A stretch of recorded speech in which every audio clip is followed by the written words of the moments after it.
નમસ્કાર મિત્રો, આજે માનવ કલ્યાણ યોજનામાં જે સાધનોની કીટ મેળવવા માટે ઓનલાઈન અરજીઓ શરૂ થઈ છે, તો એ અરજી કઈ રીતે કરવી અને એમાં કયા કયા ડોક્યુમેન્ટની જરૂર પડશે એની તમામ માહિતી આપવાની છે.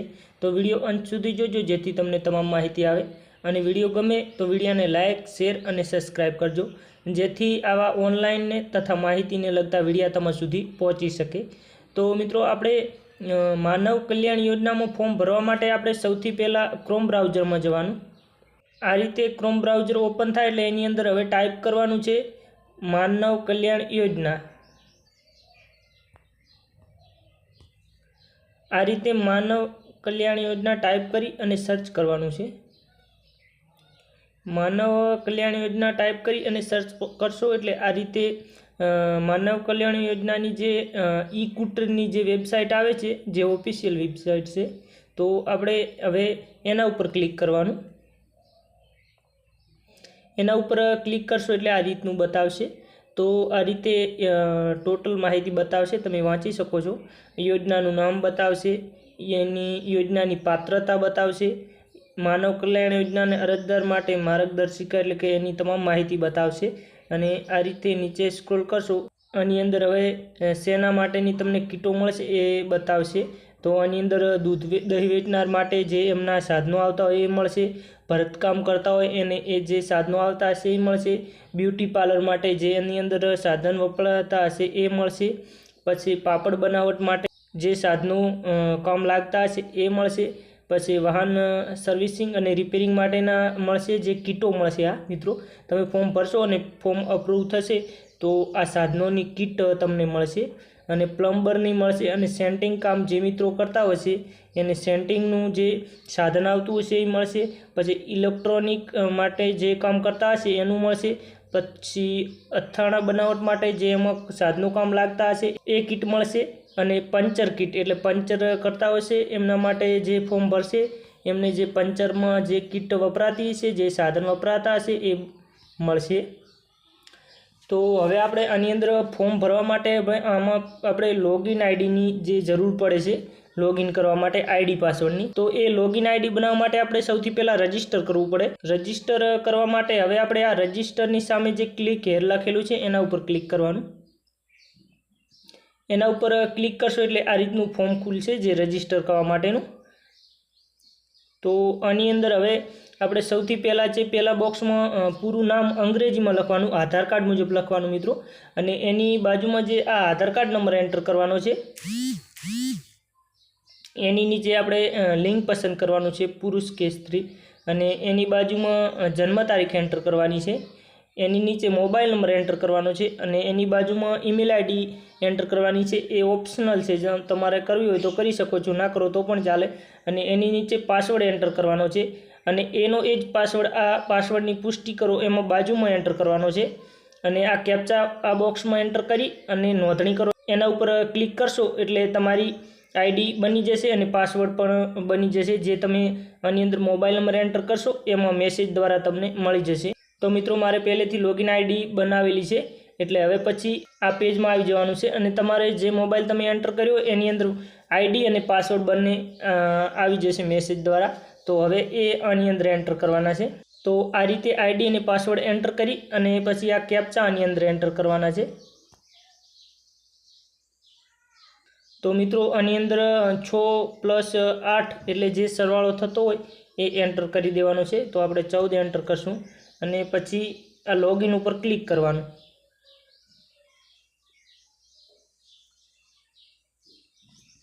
લોગિન ઉપર ક્લિક કરશો એટલે આ રીતે તમે લોગિન થઈ જશો.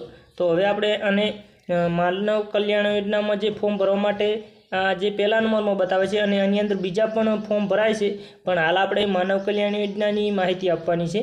તો આપણે હવે આ માનવ કલ્યાણ યોજના એના ઉપર ક્લિક કરવાનું. એના ઉપર ક્લિક કરશો એટલે આ રીતે તમામ માહિતી બતાવશે. આ યોજનામાં કઈ રીતે આપણે આગળ વાંચી એ જ માહિતી છે. તો હવે આપણે એને નીચે સ્ક્રોલ કરવાનું અને આ self declaration form print out download કરો, આપણે એના ઉપર ક્લિક કરવાનું. એના ઉપર ક્લિક કરીને આ ડાઉનલોડ કરી લેવાનું. ડાઉનલોડ કરશો એટલે આ રીતનું બતાવશે। તો આને હવે આપણે પ્રિન્ટ કરવાની છે। પ્રિન્ટ કરી અને આની અંદર માહિતી ભરવાની છે જેમને અરજી કરવાની હોય એમની। અને જે ભાઈ કે બેન અરજી કરતા હોય એમને આ અરજદારની સહીમાં સહી કરી દેવાની છે। આમાં ક્યાંય સહી સિક્કા કરાવવાની જરૂર નથી, આમાં તમારે જાતે સહી કરવાની છે। અને એ ફોર્મની પ્રિન્ટ કરી તમે આને ભરી અને ફરી પાછો તમારે ફોટો લઈ લેવાનો છે, કારણ કે આગળ જે આપણે ડોક્યુમેન્ટ અપલોડ કરવાના થશે એમાં જે આ સેલ્ફ ડિક્લેરેશન ફોર્મ 1 એ તમારે અપલોડ કરવાનું રહેશે એના માટે। અને ફરી પાછું બેક આવી જવાનું છે અને ફરી આગળ આપણે વાત કરીએ તો હવે એ ડાઉનલોડ કર્યા પછી ફરી આ રીતે આવે તો અને આપણે ઓકે કરવાનું છે। તો ઓકે ઉપર ક્લિક કરશો એટલે આ રીતે ફોર્મ ખુલી જશે। અને હવે આપણે નીચે સ્ક્રોલ કરવાનું। તો આની અંદર તમે જો પ્રોફાઇલમાં માહિતી ભરી છે એ મુજબ આવી જશે। અને તમે જો પ્રોફાઇલમાં બનાવી નહીં હોય તો આમાં માહિતી નહીં આવે તો તમારે જાતે ભરી લેવાની। અને પ્રોફાઇલ કઈ રીતે બનાવવી એના માટે આપણે 3 લાઈન ઉપર ક્લિક કરવાનું અને આ જે તમારું નામ આવશે એના ઉપર ક્લિક કરવાનું અને વ્યૂ પ્રોફાઇલ એના ઉપર ક્લિક કરશો એટલે તમારી પ્રોફાઇલ બતાવશે। એમાં તમે ચેન્જ કરી શકો છો। તો તમારી પ્રોફાઇલને આધારે આ રીતે તમામ ડિટેલ ભરેલી આવશે અને આમાં જે કોઈ પણ ડિટેલ ખૂટતી હોય તો તમારે ભરી દેવાની છે અને પછી નીચે સ્ક્રોલ કરવાનું છે। તો આ રીતે તમામ ડિટેલ ભરેલી આવશે અને ફરી તમારે જે એજનું એ સરનામું હોય તો આ બોક્સમાં ટિક કરી દેવાનું અને પછી આ સેવ અને નેક્સ્ટ ઉપર ક્લિક કરવાનું। સેવ એન્ડ નેક્સ્ટ ઉપર ક્લિક કરશો એટલે તમે બીજા સ્ટેપમાં આવી જશો જે અરજીની વિગતો ભરવાની રહેશે। તો આપણે નીચે સ્ક્રોલ કરવાનું। તો આની અંદર હવે આ ટૂલ કિટનું નામ પસંદ કરવાનું રહેશે। તો તમે શેના માટે કયા ઓજારો માટે તમે આની અંદર ફોર્મ ભરવા માગો છો, તો આપણે ઇલેક્ટ્રોનિક માટે ટ્રાય કરીએ બતાવવા માટે।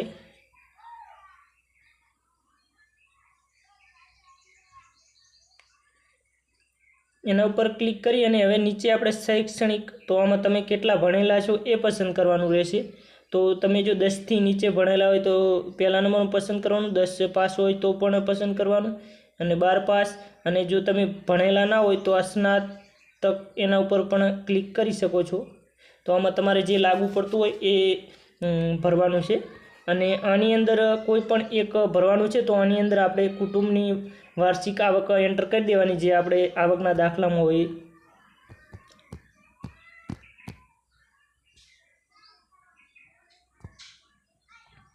આ રીતે એન્ટર કરી અને નીચે સ્ક્રોલ કરવાનું છે। તો આની અંદર ધંધાનું નામ લખવાનું છે। તો તમે શું ધંધો કરો છો તો તમે જે ધંધો કરતા હોય એ આની અંદર એન્ટર કરી દેવાનું।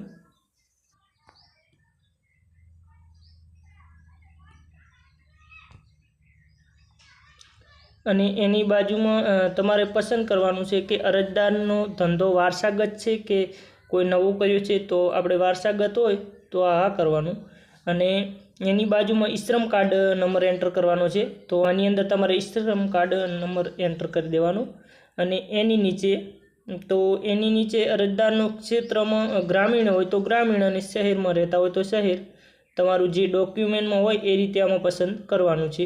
પછી બીજામાં તાલીમની જરૂર છે કે નહીં, આની અંદર તમે કોઈ પસંદ નહીં કરો તો પણ ચાલશે, કારણ કે આની પાછળ સ્ટાર લાગેલો નથી। જે સ્ટાર લાગેલો હોય એ ફરજિયાત ભરવાના રહેશે। અને આની અંદર રાજ્ય ઓટોમેટિક આવશે, જિલ્લો, તાલુકો અને ગામ પસંદ કરવાનું છે। સરનામું એન્ટર કરવાનું છે જે તમારા આધાર કાર્ડમાં હોય પ્રમાણે અને પિનકોડ એન્ટર કરવાનો છે। આ રીતે તમામ ડિટેલ એન્ટર કરી અને એકવાર સરખી રીતે ચેક કરી અને પછી સેવ એન્ડ નેક્સ્ટ ઉપર ક્લિક કરવાનું। સેવ એન્ડ નેક્સ્ટ ઉપર ક્લિક કરશો એટલે હવે ત્રીજા નંબરમાં આવી જઈશું જે દસ્તાવેજની વિગતો એન્ટર કરવાની છે। તો આની અંદર હવે આપણે ડોક્યુમેન્ટ અપલોડ કરવાના છે। એમાં પહેલા નંબરમાં છે રેશન કાર્ડની જે આપણે ફોટો પાડી અને અપલોડ કરવાનો છે। અને બીજો ઉંમરનો પુરાવો, એની અંદર આધાર કાર્ડ પણ ચાલે, પાન કાર્ડ પણ ચાલે, એ તમારે જે તમે અપલોડ કરવું હોય એ કરી શકો છો। અને ત્રીજા નંબરમાં છે સેલ્ફ ડિક્લેરેશન ફોર્મ, જે આપણે આગળ ડાઉનલોડ કર્યું એ પ્રિન્ટ કરી અને એમાં આપણે માહિતી ભરી અને એનો ફોટો પાડી અને આની અંદર અપલોડ કરવાનો છે અને એની નીચે તમારે જે શ્રમ કાર્ડ છે એનો ફોટો પાડી અને એન્ટર કરવાનો છે।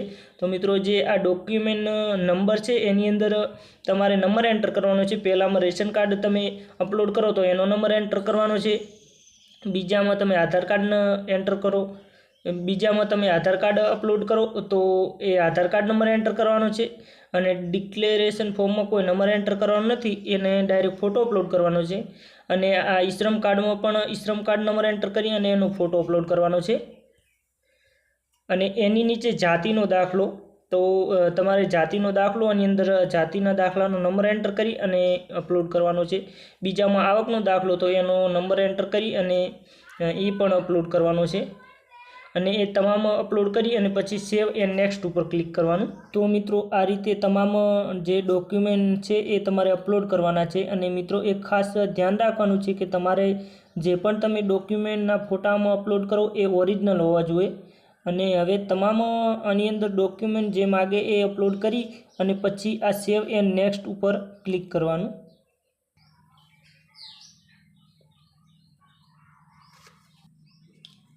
સેવ એન્ડ નેક્સ્ટ ઉપર ક્લિક કરશો એટલે તમે ચોથા સ્ટેપમાં પહોંચી જશો, જેમાં નિયમો અને શરતો જે જોવાની છે। તમારે મિત્રો આ જે વાંચવું હોય તો વાંચી લેવાનું છે અને ના વાંચો તો પણ ચાલે અને આ બોક્સમાં ટિક કરવાનું છે। બોક્સમાં ટિક કરશો એટલે આ રીતે બતાવશે। હવે ફરી પાછું આપણે આ સેવ એન્ડ નેક્સ્ટ ઉપર ક્લિક કરવાનું। તો આ રીતે સેવ એન્ડ નેક્સ્ટ ઉપર ક્લિક કરશો એટલે આ રીતે તમારી અરજી જે સેવ થઈ જશે અને અરજી એપ્લાય થઈ જશે અને આ રીતે તમારો અરજી નંબર બતાવશે। અને હવે અરજીની પ્રિન્ટ કરવી હોય તો તમે આ અરજી પ્રિન્ટ કરો એના ઉપર ક્લિક કરવાનું એટલે આ રીતનું, તો આ રીતની અરજી પ્રિન્ટ થઈ જશે અને તમે એને ઓપન કરશો એટલે આ રીતની તમામ ડિટેલ આમાં તમે જે ભરી છે એ બતાવશે। તો મિત્રો આ રીતે તમે જે માનવ કલ્યાણ યોજનામાં જે કીટની સહાય મળવાની છે એના માટે ઓનલાઈન અરજી આ રીતે કરી શકો છો। અને મિત્રો જે આપણે આની અંદર અરજી કરવા માટે ઈ શ્રમ કાર્ડની જરૂર પડે છે, તો ઈ શ્રમ કાર્ડ કઈ રીતે કાઢવું ઓનલાઈન ઘરે બેઠા એનો પણ વિડીયો હું આની અંદર બનાવવાનો છું। તો તમે ચેનલને સબસ્ક્રાઈબ કરી લેજો જેથી તમારા સુધી એ વિડીયો પણ પહોંચી શકે। અને મિત્રો કોઈ પણ ઓનલાઈનને લગતી સમસ્યા હોય તો તમે કોમેન્ટ કરી શકો છો, એનો પણ હું તમને જરૂરથી રિપ્લાય આપીશ।